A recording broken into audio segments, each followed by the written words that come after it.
మూసీలో హానికారక chemicals ను dumping చేస్తున్న ముఠాను పట్టుకున్నారు స్థానికులు. అర్ధరాత్రి గుట్టుచప్పుడు కాకుండా 2 ట్యాంకర్లలో తీసుకొచ్చిన వ్యర్థాలను అత్తాపూర్లోని మూసీ దగ్గర వదులుతున్నారు. వాటర్ ట్యాంకర్ల ముసుగులో చేస్తున్న ఈ దందాను స్థానికులు రెడ్ హ్యాండెడ్ గా పట్టుకుని పోలీసులకు అప్పగించారు. గత కొంతకాలంగా ఈ దందా సాగిస్తున్నారని స్థానికులు ఆరోపించారు. ఈ ముఠా కెమికల్ వ్యర్థాలను డిస్పోజ్ చేసేందుకు ప్రత్యేక మ్యాన్ హోల్ ఏర్పాటు చేసినట్లు గుర్తించారు. కెమికల్ ఫార్మా కంపెనీలోని వ్యర్థాలను మూసీలో కలుపుతున్న ఈ ట్యాంకర్లు బాలనగర్, షాద్నగర్, కొత్తూరు ప్రాంతాల్లో ఉన్న కంపెనీలు ట్యాంకర్లుగా గుర్తించారు.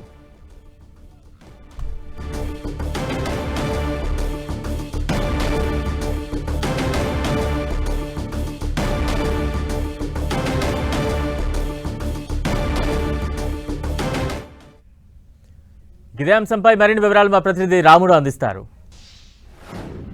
ఆధారం చేసుకుని నిర్మాణమైనటువంటి భాగ్యనగరం ఆ మూసీని ఇప్పుడు మురికి కూపంగా మార్చింది. అంతేకాకుండా అక్రమార్కుల చెరలో చిక్కుకొని మూసీ బక్కచిక్కిపోయింది. ఇప్పుడు కొంతమంది అందులో వ్యర్థాలను నింపుతూ దానిని మరింత నాశనం చేస్తున్నటువంటి పరిస్థితి అయితే వెలుగులోకి వచ్చింది. మనం చూస్తే రాజేంద్ర నగర్ ప్రాంతంలో కొంతమంది అక్రమార్కులు రెగ్యులర్ గా కెమికల్ ట్యాంకర్లను తీసుకొచ్చి మూసీలోకి వ్యర్థాలను వదిలేందుకోసం సపరేట్ గా మనం చూడొచ్చు ఈ పైపును ఏర్పాటు చేయడం జరిగింది.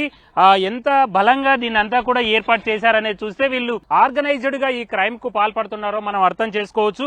ఇక్కడ నుంచి ఈ విధమైనటువంటి మ్యాన్ హోల్ ఒక దాన్ని ఏర్పాటు చేసి ఎవ్వరు కూడా గుర్తించడానికి వీలు లేకుండా దీన్ని తవ్వేయడం, దానిపైన ఇందులో ఉండేటువంటి మట్టితో ఉండేటువంటి సిమెంట్ బ్యాగులను కప్పేసి కేవలం రాత్రిపూట మాత్రమే ఓపెన్ చేసి ఇందులో కెమికల్స్ ను దాని నుంచి ట్యాంకర్ నుంచి ఇందులోకి ఒక పైపును ఫిక్స్ చేసి దీని ద్వారా పక్కనే ఉండేటువంటి మూసీ నది మనం చూడొచ్చు. ఇప్పటికే ఈ ప్రాంతాన్ని అంతా కూడా పూడ్చివేసి మొత్తం ఆ నదిలోకి మొత్తం వ్యర్థాలను అంతా కూడా పూడ్చివేసి నదిలోకి చొచ్చుకుపోయేటువంటి ప్రయత్నం చేశారు. ఇక అది చాలదన్నట్టుగా ఈ విధమైనటువంటి వ్యాపారానికి తెరలు తీశారు. పూర్తిగా కెమికల్ వాటర్ అంతా కూడా డంపు చేస్తున్నటువంటి పరిస్థితిని మనం చూడొచ్చు. చెట్లు మొత్తం మాడిపోయినటువంటి పరిస్థితిని చూడొచ్చు. ఈ విధంగా మొత్తం చాలా ప్రమాదకరమైనటువంటి కెమికల్ అంతా కూడా మూసీ నదిలో పారవేస్తున్నటువంటి పరిస్థితి ఉంది. ఈ పక్కనే ఆ టెంపుల్ ఏదైతే ఉందో ఆ టెంపుల్ దగ్గర ఉండేటువంటి స్వాములు ప్రతిరోజు రాత్రిపూట ఇక్కడ పూజలు చేసేటువంటి సమయంలో చాలా దుర్గంధమైనటువంటి వాసన, అదేవిధంగా మధ్యరాత్రి లేచినప్పుడు ఇంకా తట్టుకోలేని వాసన వస్తుండటంతో వాళ్ళందరూ కూడా ఏంటి అనేది నిఘా పెట్టి కనుక్కోవడం జరిగింది. స్వామి, మీరు ఇక్కడ ఎంతకాలం నుంచి ఈ పూజా కార్యక్రమంలో ఉన్నారు? ఎప్పుడు దీనిని మీరు గుర్తించి? స్థానికులు అన్నారు ఇక్కడ కెమికల్ వేస్తున్నారు అంటే మనకు అంత ఐడియా లేకుండే. అయితే మేము అన్నాము కొంచెం లోకల్ స్థానికుల వాళ్ళ సపోర్ట్ తీసుకొని మేము అన్నాం, స్వామి మేము ఉంటాము, మీరు ఎనీ టైం ఉంటే మాకు కొంచెం చెప్పండి అని. మేమేం చేసాం, మేము ఒక 15 మంది గ్రూప్ గా ఏర్పడి 3 టీములుగా ఏర్పడి వీళ్ళని పట్టుకున్నాం. ఎట్టి పరిస్థితుల్లో ఎక్కడ దొరికిన టిప్పాన్ పూల మన దగ్గర ఇంకా ముందు రింగ్ రోడ్ దగ్గర ఎక్కడ వచ్చినా మీరు మాకు ఫోన్ చేస్తే మేము ఇమీడియట్లీ అలర్ట్ అవుతాము అనే వరకు మాకు ఇక్కడ ఉన్న టీం మాకు ఫోన్ చేశారు.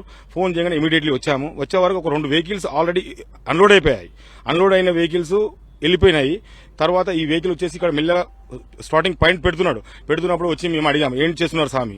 డ్రైనేజ్ వాటర్ అంటే డ్రైనేజ్ వాటర్ వచ్చేసి డ్రైనేజ్ లో కలపాలి, కానీ మీరు డ్రైనేజ్ ఇక్కడ సపరేట్ లైన్ వేసి ఇక్కడ నుంచి ఏం చేస్తున్నారు? ఇది ఏంది? మీరు ఆపండి. మీరు ఎందుకంటే బోర్డు ఏమనుంది, ఏదో కెమికల్ వ్యర్థాలు అని ఉంది. సో ఇది ఉంది కదా. ఇంకోటి ఆ వెహికల్ నెంబర్ కూడా స్వామి ముందు ఒక నెంబర్ ఉంటుంది, బ్యాక్ సైడ్ ఒక నెంబర్. అంటే ఇక్కడికి వచ్చినటువంటి వాహన నెంబర్ కూడా సరైన పద్ధతుల్లో లేదు. ఆల్రెడీ మీకు కావాలంటే పిఎస్ లో ఉన్నది చూడండి. ఆ నెంబర్ కూడా మీరు ఇట్లా తుడిపేసేది.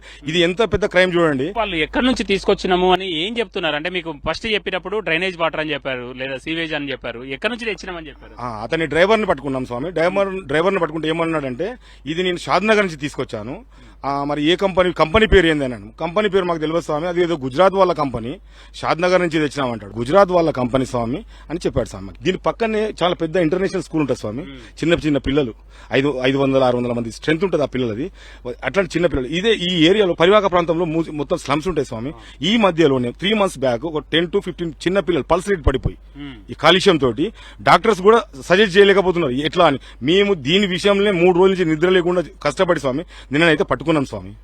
మీరు చూశారు కదా నిన్న రాత్రి, అసలు వాళ్ళు ఎంతమంది వచ్చారు? ఒకరొకరు వస్తున్నారా, లేకపోతే ఇక్కడ వాళ్ళు ఏమన్నా డబ్బులు చెల్లించి వేస్తున్నారని చెప్తున్నారా, ఏం చెప్తున్నారు అసలు? ట్యాంకర్ కు ఒక ఇంత అమౌంట్ ఇస్తున్నారంట స్వామి, దాని దిక్కెళ్ళి ఇంత పెద్ద ఎత్తున ప్రాసెస్ నడుస్తుంది. ఇది ఇక్కడ మొత్తం మీకు ఆయిల్ ఇక్కడ గుర్రపు ట్యాంకర్ దగ్గర కనిపిస్తుంది కదా స్వామి, ఆయిల్ మొత్తం ఇక్కడ చూడండి.